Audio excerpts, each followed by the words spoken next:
त्या गावात एक जुना वाडा होता. दिवसा तो साधाच दिसायचा, पण रात्री कोणी त्या वाड्याकडे फिरकत नसे. कारण त्या वाड्यात एक विचित्र नियम होता. एकूण 13 पायऱ्या, पण मोजताना 14 वाटायच्या. गावकरी सांगायचे, 13 पायरी ओलांडलीस तर परत येणं कठीण.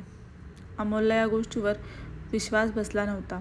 तो शहरातून सुट्टीसाठी गावात आला होता.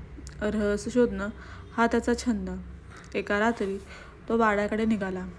चंद्रप्रकाशात वाडा अजूनच भयानक दिसत होता. दार हळूच चरचर करत उघडले. आत पूर्ण शांतता, फक्त त्याच्या पावलांचा आवाज.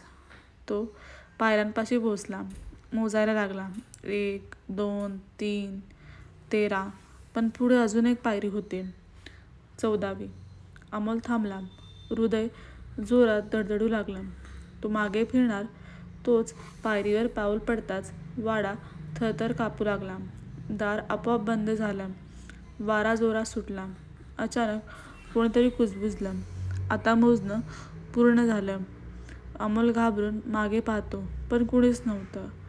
पण आरशात त्याला स्वतःचीच प्रतिमा हसताना दिसली.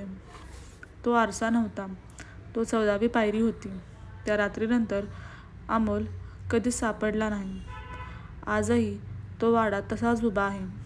लोक म्हणतात, रात्री तिथे गेलात तर पायऱ्या मोजताना तुमचाच आवाज कुजबुजताना ऐकू येतो. एक पायरी जास्त आणि सगळं संपतं.